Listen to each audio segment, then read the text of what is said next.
Good afternoon. I want to thank all of you for joining us this afternoon for our third installment of webinars. The Minority Business Development Agency is tasked with putting on a series of webinars to assist smaller minority businesses as they move forward and help them navigate through this difficult time of COVID-19. Today's webinar, Are You Ready for the New Normal?, is designed to give you some tips and best practices on how you and your business, your organization, can navigate through these difficult waters. We've got a lot of good information for you today. We've got some very knowledgeable speakers. And if you in fact have any questions, please feel free at any time to enter your questions into the chat box. And at the end of today's webinar, we will address each one of them in the order they were received. So sit back, relax. We've got some great information for you today. We hope you enjoy it. Let's get started. Just so that you know very briefly, the information contained herein today and that we're discussing and that our speakers are presenting is for informational and guidance purposes only. We strongly encourage you to check with your state, county, or municipal officials for any COVID-19 related issues or ordinances that may be in place. And you can also check with your local health departments for any potential exposure information. Thank you. Next slide, please. I'd like to introduce our speakers to you today. First, we have Dr. Joseph Lee Pearson. Dr. Lee Pearson is the Associate Dean for Operations and Accreditation in the University of South Carolina's Arnold School of Public Health. He has an extensive background in public health preparedness and has been serving as co-lead for the university's public health planning and response to COVID-19. He holds a doctorate in public health with a focus on practical applications in the community. Our next presenter today is Mr. Antonio Schuler.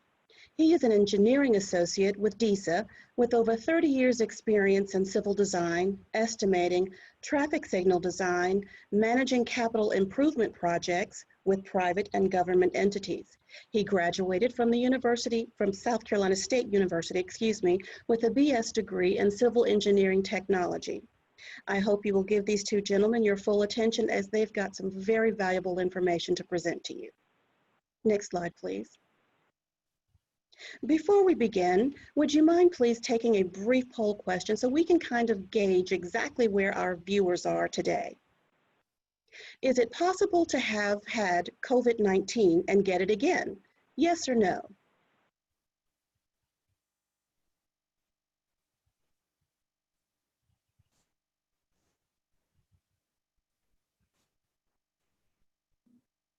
Great.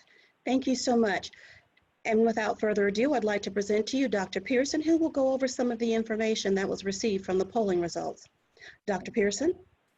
Thank you, Ms. Jones, and good afternoon, everyone. I appreciate the opportunity to be with you today, even virtually, to share information about COVID-19 and to talk about the impact of the pandemic on the business community and how you can operate successfully in this new normal. From the polling question, I see that all of us are learning a lot about this pandemic and about COVID-19 in particular. And if you answered yes to that question, you were correct. Sadly, it is possible to have had COVID-19, to have recovered, and to get the virus again. We have seen documented cases now of that, and so we're mindful that this is an added challenge to the pandemic amidst the challenges that we are all now familiar with through this ongoing pandemic. So I wanted to talk with you a little bit this afternoon about some of the aspects that relate to the key question that's shown at the top of this slide, which is how do we safely navigate these challenging times? And to think a little bit more broadly about navigating that through the lens of a business owner or operator, and to think about how we can adjust to this new normal moving forward and working together. So again, I appreciate the opportunity to join you all this afternoon. The first aspect that I want to cover is just understanding COVID-19 a little bit through the lens of all of our experiences. We have all had our own perspective and our own perceptions around COVID-19, but it's important that we understand some key facts that are not only guiding our current circumstances, but will shape the new normal moving forward. Coronaviruses themselves are not new to our population or to the global community, but COVID-19 is a novel version of the coronavirus. It's called COVID-19 because it was discovered in 2019, and it has certain hallmarks that make it the perfect impetus for a pandemic. One is that it is novel to our population, and there is no inherent immunity in the population at large. But it also transfers very easily from person to person. We have all learned that through the various advisories that we've heard, but that ease of transmission from person to person makes it a key ingredient for a pandemic. What we also know, though, is thankfully the majority of those, the vast majority who get coronavirus or COVID-19 have either mild symptoms or no symptoms at all. And we're grateful for that reality. But the important note is that there are individuals that are at heightened risk for serious illness or significant prolonged illness from COVID-19. And sadly, as we marked this week in our country, for 200,000 individuals who have died as a result of COVID-19, there are serious concerns around loss of life. And so when we think about COVID-19, we have to be grateful for the fact that the majority of individuals have very limited or mild impact from the virus, but there are individuals who are susceptible to significant or serious outcomes. We have learned through the course of the pandemic that certainly individuals of older age are at increased risk, but we also know that individuals with underlying health conditions are at considerable risk. And this is important as we think about minority businesses and the minority community in general, that we know through public health that minority communities are challenged with underlying health disparities. We see increased cases of chronic disease in our friends and neighbors in the minority community. And we are particularly challenged in South Carolina and our neighbors to the north, in North Carolina, with increased numbers of cases of chronic disease. And that creates an underlying concern when we see COVID-19 in our communities, because we know individuals with underlying health conditions are at increased risk. And so, as noted on the slide, it's very important that we respect the health conditions of individuals in our communities, and that we are mindful of the underlying health disparities that are rampant in our communities. It's also important that we think about and define acceptable risk. All of us have had to venture out into a world that feels a little bit scarier now. And I can remember the first time I ventured out to the grocery store back in the early spring, and perhaps you may as well. I felt like I was suiting up for a spacewalk. Now I'm a little bit more comfortable because I understand the protections and the means of ensuring that I'm managing my risk. And so in public health, we use the term acceptable risk. That may sound a little foreign to you, but it's something that all of us can operationalize in our own lives, because we know that we have had to assume a certain degree of risk as we have re-entered society, and we have gotten together with small groups of friends or family, as we have gone to the store or to patronize businesses or invited individuals into your own business, understanding that all of us are assuming a certain degree of risk, and we have to define for ourselves what is acceptable risk. And part of what influences that is what underlying risk do we have individually? What risk do those that we care about have, and how might we be influencing their risk? And so thinking about that term of acceptable risk is one that helps us to navigate these days of the new normal and operating during a pandemic. It's also important, though, in defining and managing that acceptable risk, that we understand what the proper prevention strategies are. All of us have heard the advisories about ensuring that we are wearing face covering, that we are staying 6 feet apart and practicing good social or physical distancing, and that we're washing our hands regularly, just as our moms always told us that we should. Those are fundamental public health strategies, but they're also fundamental prevention strategies that allow us to protect ourselves and others in the community. And it's important that we think about those in the context of businesses as well, so that we are not just protecting ourselves, but thinking about protecting the customers that come into or patronize a business. I would add to the list of prevention strategies, when you think about your business, that thorough and frequent environmental cleaning is really a key to solid prevention strategy. Making sure that those high touch, high contact surfaces are cleaned regularly. That not only helps to slow the spread of virus, but it also gives an outward sign to your customers that you're concerned about their health and safety, along with the health and safety of your staff. You'll hear more about that through today's webinar, but I want to underscore the importance of environmental cleaning as a key prevention strategy.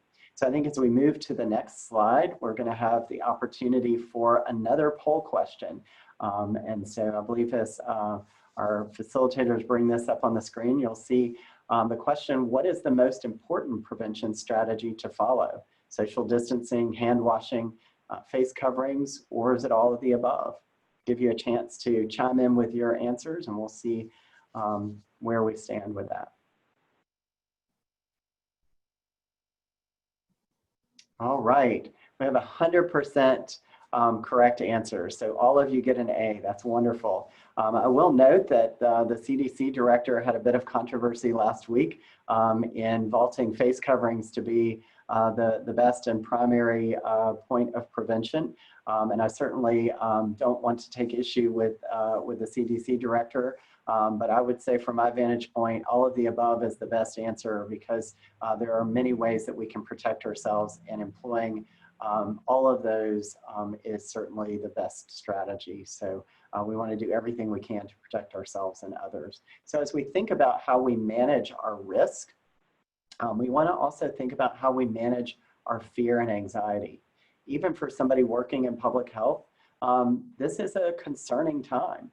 There are a lot of adjustments that we've had to make in the way we live our lives, the way we interact with those around us, and that creates fear and anxiety. And there are concerns that arise in all of our lives, and we think about that on a regular basis, sometimes every day, maybe even hourly on certain days, about the anxiety and fear that we're navigating.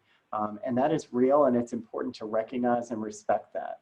One of the best antidotes to fear and anxiety is to stay informed and to make sure that you are aware of the best ways to protect yourself and others. But I would add a cautionary note that staying informed is good, but don't be too informed. It is very easy to be overcome with information. And everywhere we turn today, there's information about coronavirus and COVID-19, about all of the various impacts related to the pandemic. And some of that information is conflicting. Some of it is hard to interpret or understand at times. And I would just add a cautionary note to make sure that you are informed, but not too informed, so that you give yourself a chance to think about other things as well. But as we look to information that can reassure us, I would ask that we move to the next slide, where I've provided a couple of resources that I think are worthy for us to consider. It's important that when you turn to any source for information, that you are assured that it's a credible source. And by credible, I mean that the information they are sharing has been tested and is based on data and evidence, so that you know you are getting the best possible information. I would also say, as I share with my students, that the best solutions often come from those who are closest to the problem.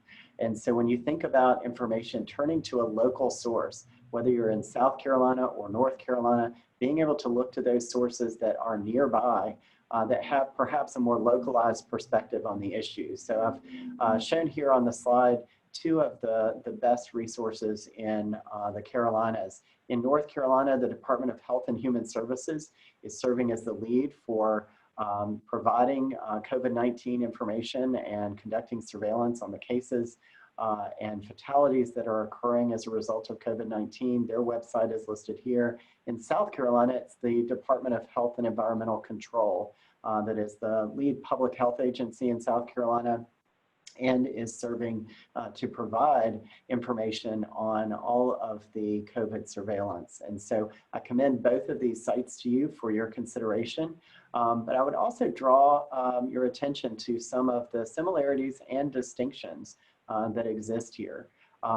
Both states are navigating the same challenges in terms of COVID-19, but as we all know, North Carolina is a larger state and has almost exactly twice the population of South Carolina. But when you look at the cases and fatalities, it's interesting to note that there's not a huge difference there. In South Carolina, we're just a little over 137,000 cases of COVID-19. In North Carolina, a little bit more than 195,000. One would expect there to be a difference there because of the much larger population in North Carolina. But when you look at the fatalities, we are almost the same. South Carolina has just over 3,000 fatalities, and North Carolina has just over 3,200. So we're nearly the same in terms of the number of fatalities, which is difficult to absorb and discern when you think about the fact that North Carolina has twice the population of South Carolina, but we have nearly the same number of fatalities. And a lot of that is due to the underlying health disparities that exist in South Carolina. So it's particularly important in the Palmetto State that we focus on supporting those individuals living with underlying health conditions, and that we do everything that we can to protect those who are already challenged by health disparities, particularly in minority communities, and offer as much support as we can to ensure that the best prevention strategies are in place and that we are providing appropriate care and support to any individuals who contract coronavirus. And so with that, I will advance to the next slide. And I listed here a couple of points. One is that something that we already know, that the way that we live our lives and conduct business has changed dramatically as a result of the pandemic. But it's important for us to think about which changes will endure and how will life be different moving forward. So as we move to the next slide and begin to think about the new year ahead. I've never been one to really celebrate New Year's Eve, but I think this year I may, because 2020 has been a particularly challenging year for all of us. And I think in some ways we're all looking forward to turning that page of the calendar to 2021. But before we get there, we have to work our way through the fall, which I think has officially begun now, and to think about what the new year ahead will be like. And so just a few key points to consider. As we move into fall, we also move into flu season.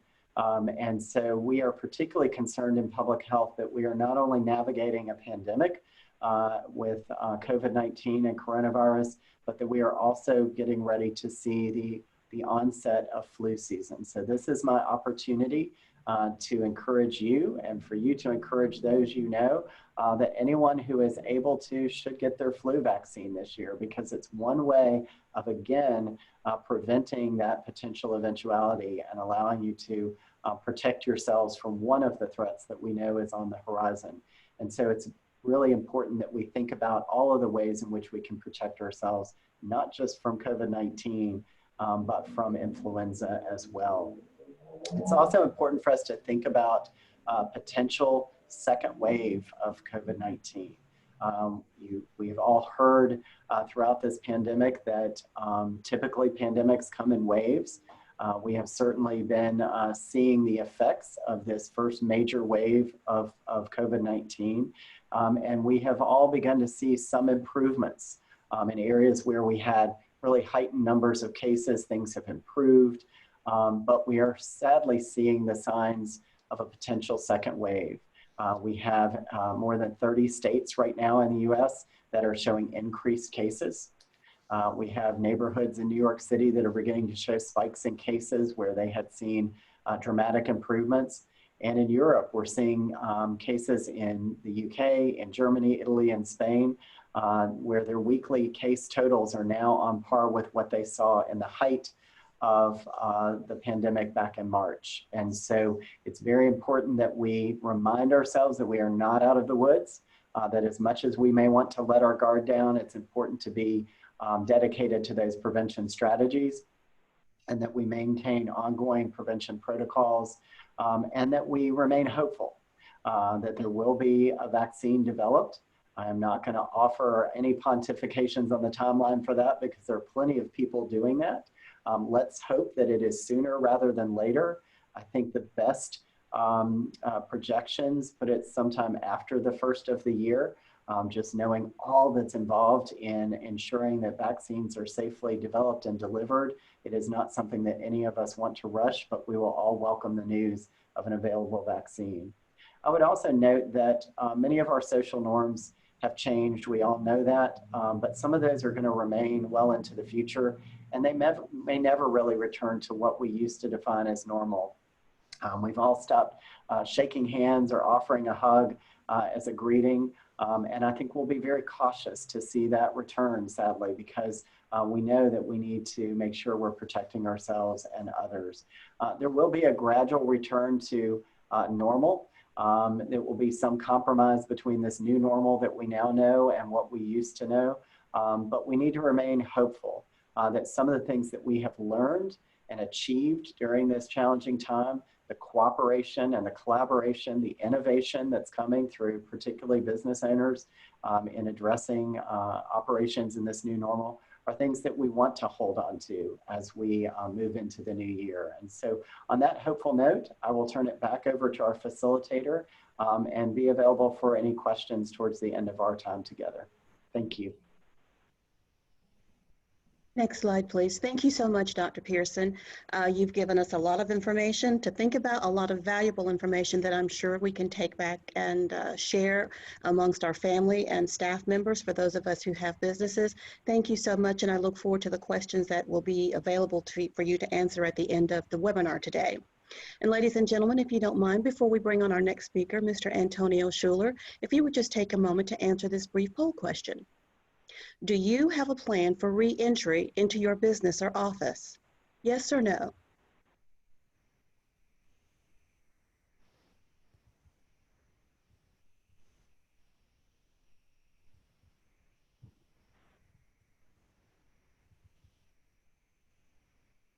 Well, that's about a 50-50. About half of you do and half of you have not yet established a plan for reopening your business. Hopefully, Mr. Schuler, as he comes forward, will have some information for you that you can take back and put into practice. Mr. Schuler, if you would. Thank you, Secretary Rita, for that introduction. And again, thank you, Dr. Pierce, Dr. Lee, for your presentation. That was very informative. Back to the poll question. I saw half of you had a plan, half you didn't. Now, what does it take to start a plan or to get back to work? Well, first thing you need to do is make sure you look at your local ordinances and regulations in your town or community, and decide how they may be appropriate into your business, and write down your business plan. Next slide, please. You develop a workplace strategy that's customized for your particular business situation.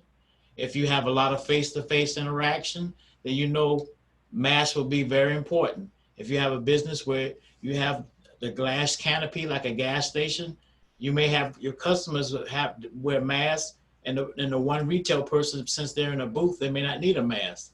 But you definitely want to take the necessary precautions to provide all the PPE equipment that your workplace will need. And you want to promote behavior that reduce the spread.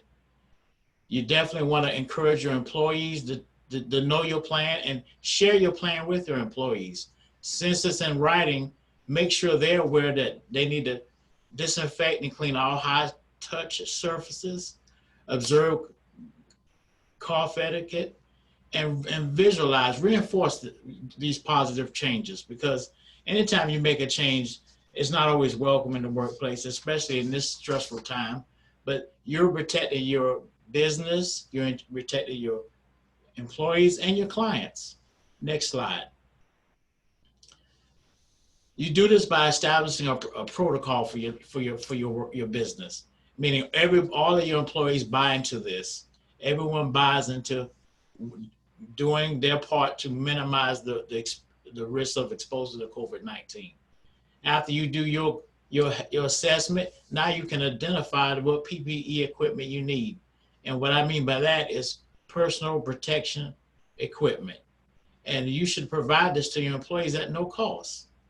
Masks, protective shields, a face shield, and gloves. Now, depending on your situation, you won't need everything all at once. I'll give you an example. My wife's a school teacher. It's recommended they wear masks, but they also recommend for school teachers to wear a face shield in conjunction with the mask.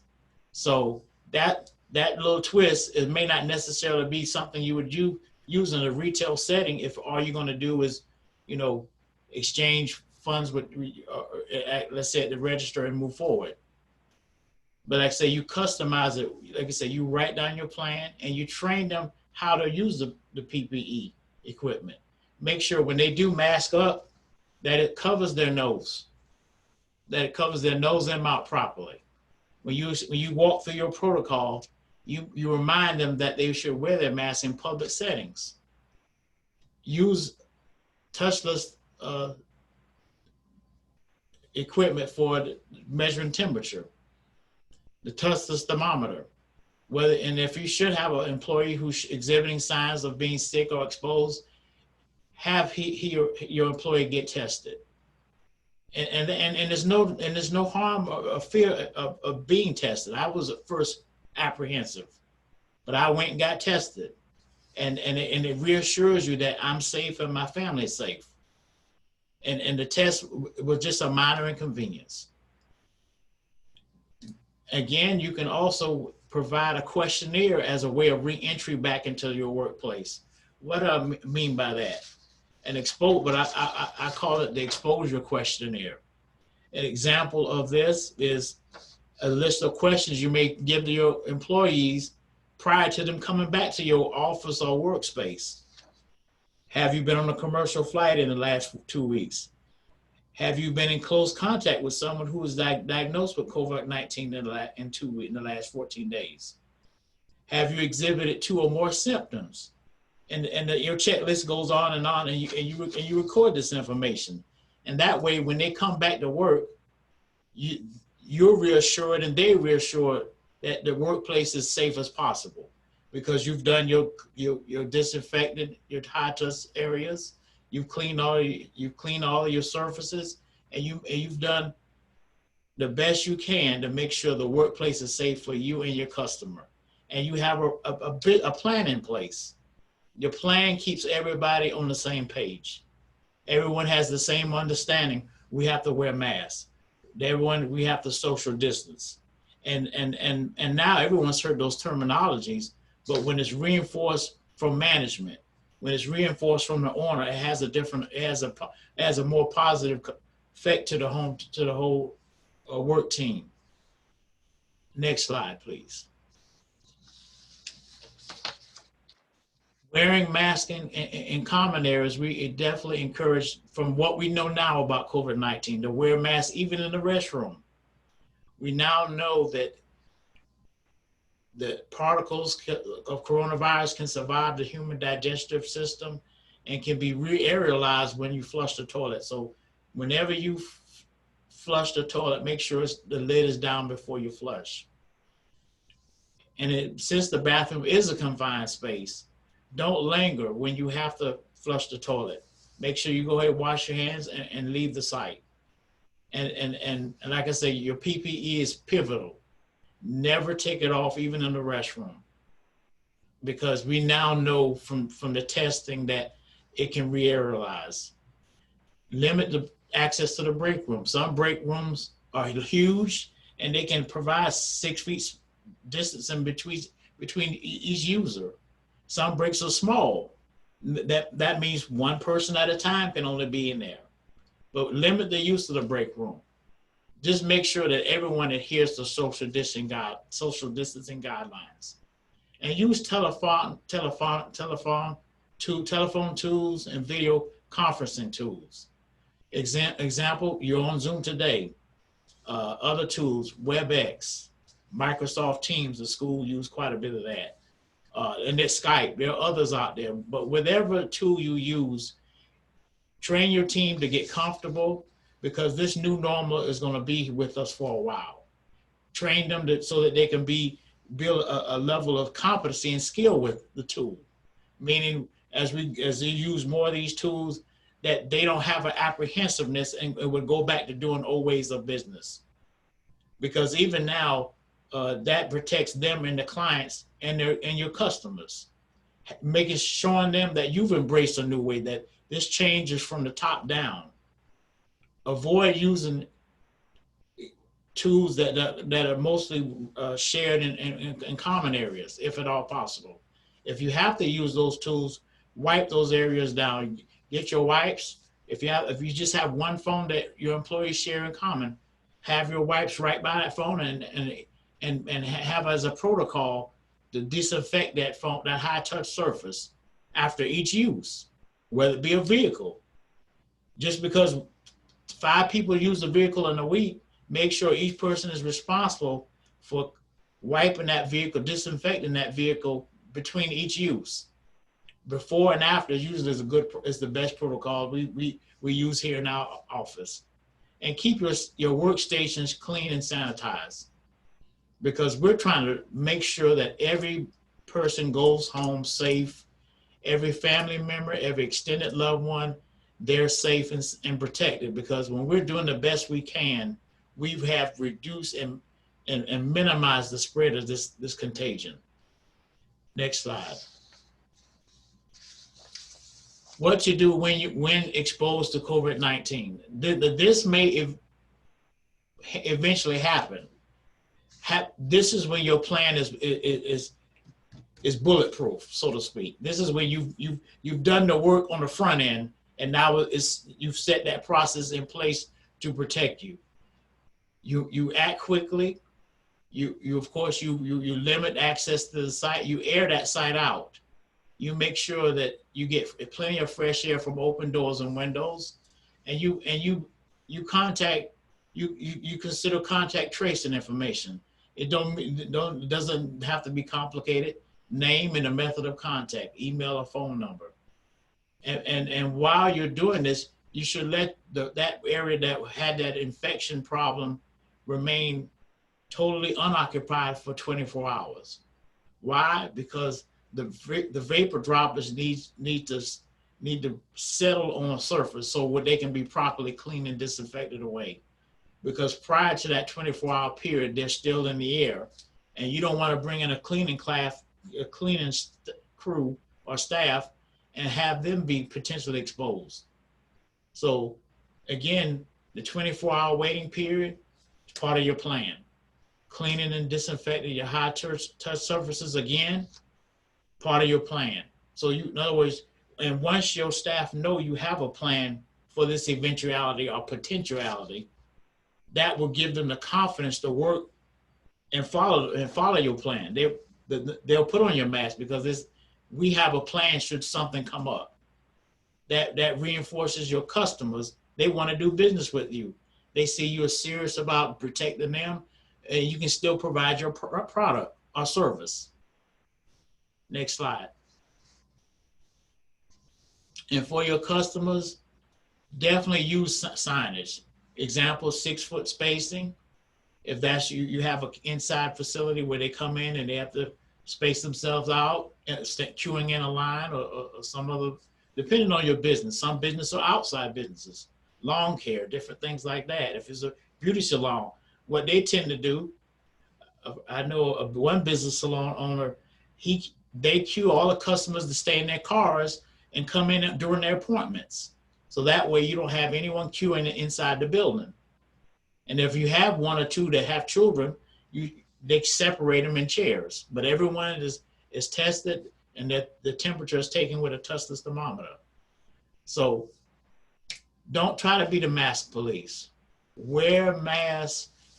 You can post your sign for the mask. Mask is required, but follow your local ordinances. And like I said, and don't try to be the mask police. You do the best job you can, and that confidence will be in repeat business. Because I'm much more confident going to businesses that I see putting good practical points in the play. And a quick little slide here I have finally is there's a quick bulletin. Sorry, no entry without a mask. Simple to the point. Wash your hands.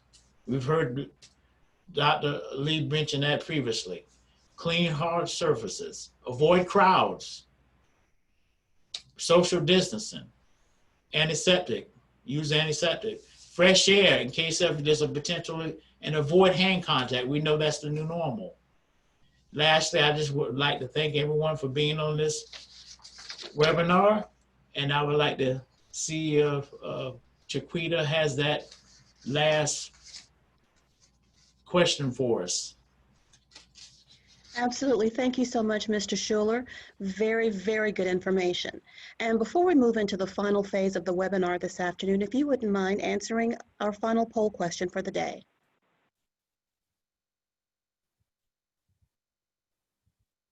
Do you use any type of electronic payment application for your business?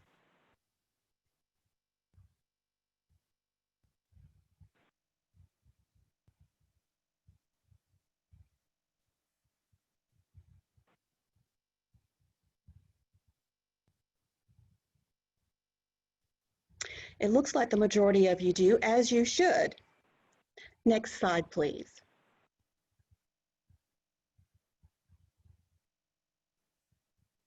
As we wrap up today's webinar, we wanted to introduce you to what we think the new normal is going to look like from now until.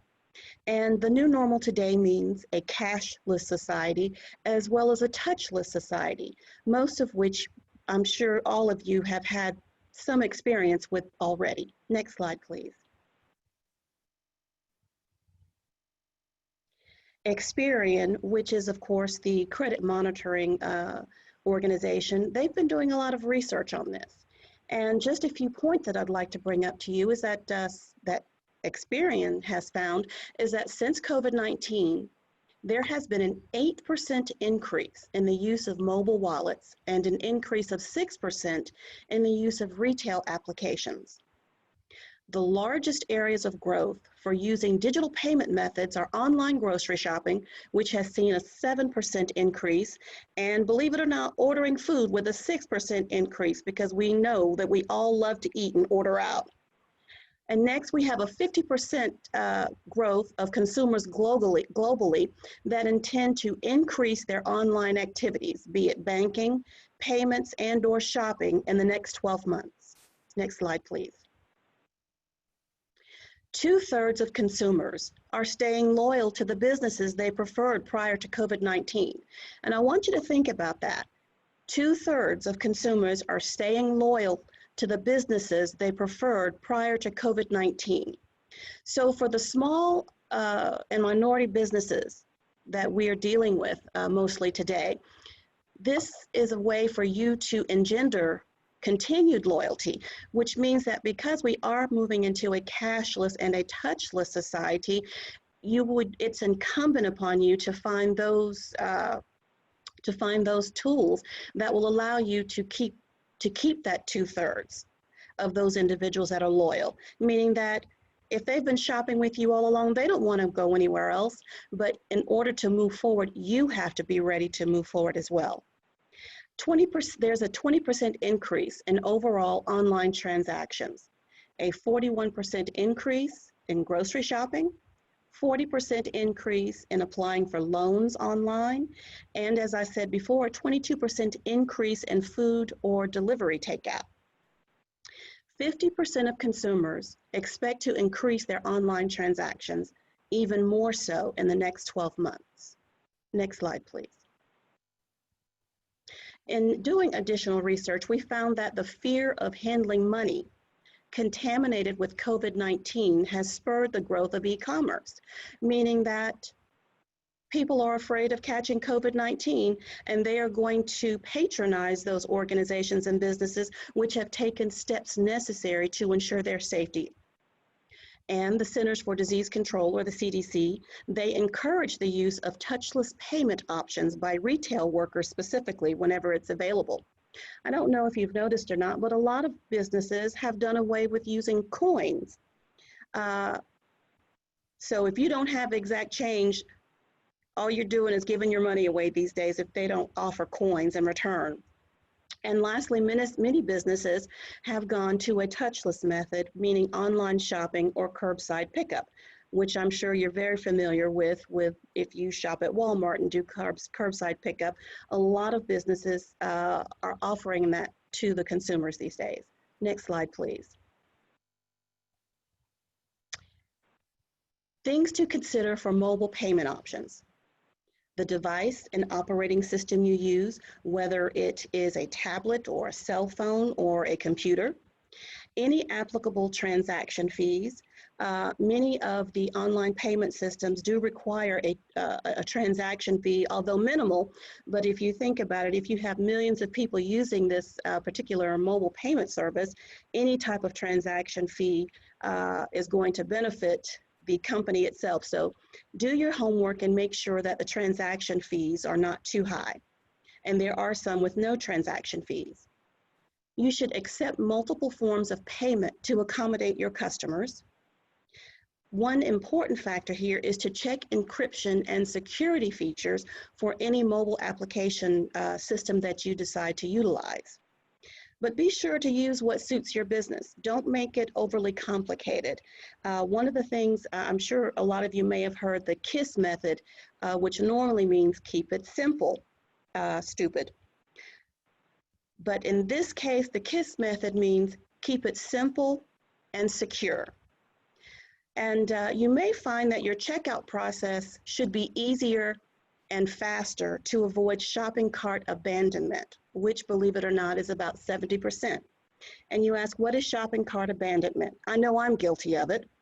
Shopping cart abandonment means that you've pulled everything you want, you've got it all in your shopping cart, and then you have to jump through a lot of hoops, dot your I's and cross your T's before your payment is even accepted. And a lot of people, because we have an instantaneous gratification society now, they don't want to wait. So they abandon the cart and leave it there and decide to go elsewhere. Next slide, please. Mobile payments are considered by many experts much more secure than card swiping. So, because the apps today that are used, they have advanced encryption, or what we call tokens, that will mask your account numbers and all of your information while it's being processed.